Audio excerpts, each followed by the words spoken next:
Yeah, so I watched the clips and I ended up watching the second one, a good chunk of it. I think probably the first hour and a half or something.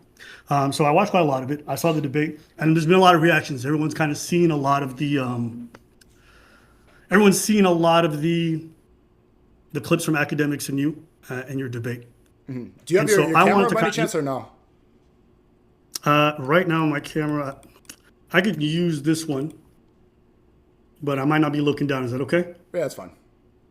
What up? Hey, how you doing? Hey, sak passe, Abba.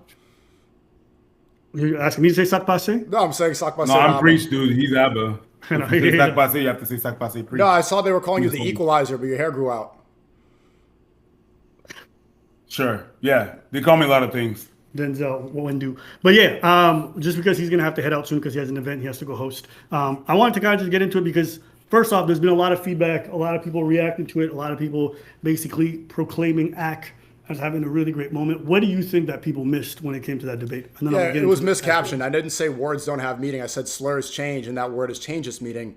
And so it only has so much power. Slurs like that only have the power that you give it. And so we shouldn't give energy to clear rage baiters the same way Muslims, we shouldn't give energy to people like Jake Lang. If you're a paid agitator, don't give them what they want. Rage baiters are only rage baiters if you get enraged. So it's better to ignore them.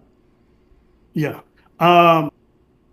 So just a couple of things, right? They gave the example. I think he did touch on something that was very real because he spoke about the fact that you thought it was amusing in some points, what some of the aspects were he was doing, but you kind of said you condemn it, but that you did find some aspects amusing. And then he pointed out to some of the examples in regards to, making a mockery of God in some contexts or going to a mosque and then antagonizing people there. And then you said you didn't feel like it was funny. And then you also mentioned the fact that comparing God to a person doesn't make any sense.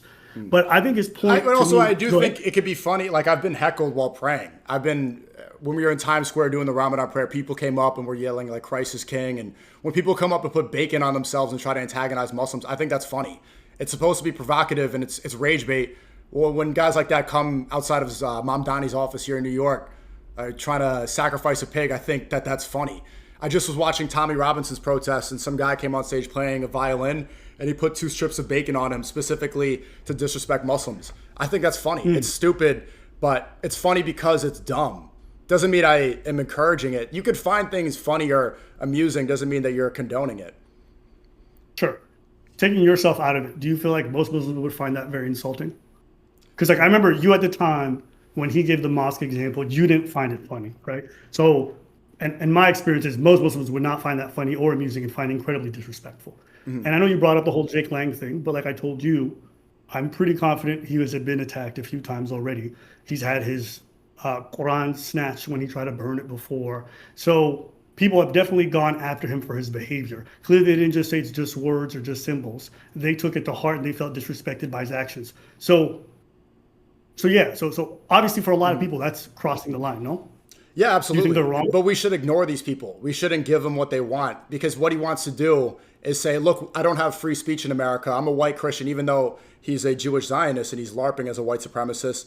If he's looking for a reaction to then go blame Muslims and say that there's no free speech, you can't give him what he wants. So it can be offensive, but the best course of action is to ignore these people. Okay.